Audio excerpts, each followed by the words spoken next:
The next one, next habit, number 4, win-win. Win-win. In any situation where there are differences of opinion, differences of direction, it's the habit of mutual benefit. Very important, the habit of mutual benefit. Most people operate under the paradigm. Paradigm is an idea, philosophy, a way of thinking. Paradigm of scarcity and not abundance. We fight for crumbs instead of realization of infinite abundance. I don't know if you could say that any better. That if we realize that when we are working together with someone else and we have differences that each one of us wants to get satisfied, that's normal, natural human nature. A lot of people believe that if I don't get mine, they're going to get it and I won't have anything left. That is a belief in scarcity, when point of fact is there is infinite abundance in this universe. Infinite energy if we know how to tap into it. If we have faith in ourselves and others, that instead of taking one pie slice and the pie gets smaller, you take a pie slice and the pie just gets bigger. It's counterintuitive, yes. It's counterintuitive, meaning that it doesn't make sense from one point of view, but it is the truth that there is infinite energy out there to do with whatever we choose if we know where to find it, how to use it.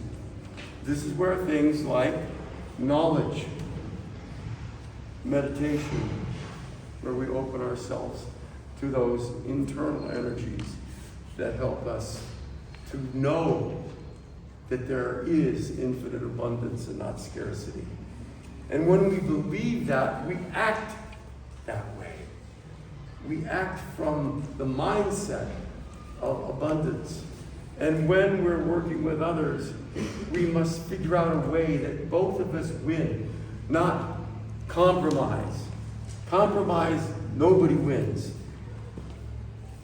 I'm only going to get part of what I want, and I'm still going to be angry. And you're going to only get part of what you want, and you're still going to be angry. And it ultimately will result in a lose-lose. Take this one is important, and it's in here somewhere, but highlight it or write it. And that is this, that if it is not a win-win, it will always wind up a lose-lose in the end. You've got to figure a way with whomever you're working with that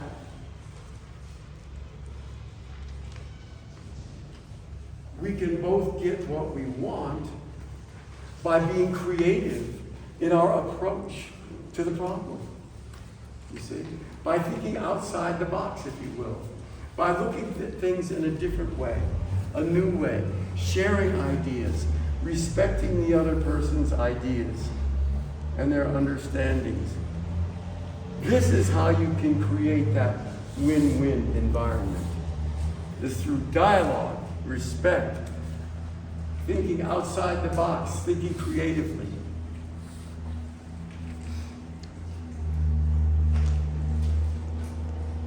We are drenched in the ego. Well, isn't that the truth? The ego can be our greatest friend or our biggest enemy. Because when we get our ego involved, then reason, logic, rational thought kind of goes out the window because it's a me approach. The me approach does not work. Never has, never will. It may work for a short period of time, but ultimately it fails. It just does. When you cultivate a win-win attitude, When you cultivate an attitude of abundance and not scarcity, when you cultivate an attitude of shared creativity, okay, in solving the problem or dealing with the issues, now you're truly thinking like a human being and not just an animal trying to get its fair share of the food source. Because together we are stronger than each one of us alone. Together we can think of solutions that neither one of us could have thought of alone. I know this for a fact because my whole career has been this way. And I know it works. So you have to resist that temptation to think of scarcity as a way of life and think of abundance as a way of life, a way of thinking, a way of acting, a way of behaving. Okay?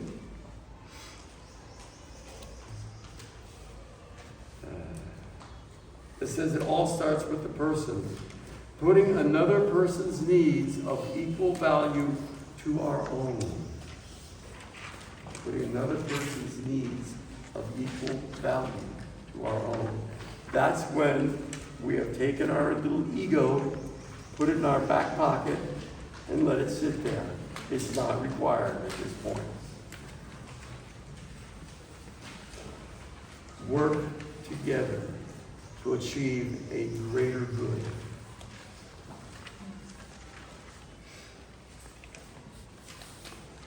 We must be willing to walk away if it is apparent that we cannot get a win-win. This is also an important point. If, after much discussion, you realize that, there's no way that we can work out a win-win for whatever reasons they may be, you must be willing to walk away. Even though it may be important to you, it's not so important that you're going to wind up with a lose-lose proposition. There are some things you just can't put the round peg in the square hole. It happens. Don't feel bad about it. Do your best. Do your best to create that win-win environment, that creative problem-solving environment. Do your best. But recognize there are times when it just won't work. And then you walk away and you do something else that has the potential of that win-win. Does that kind of make sense?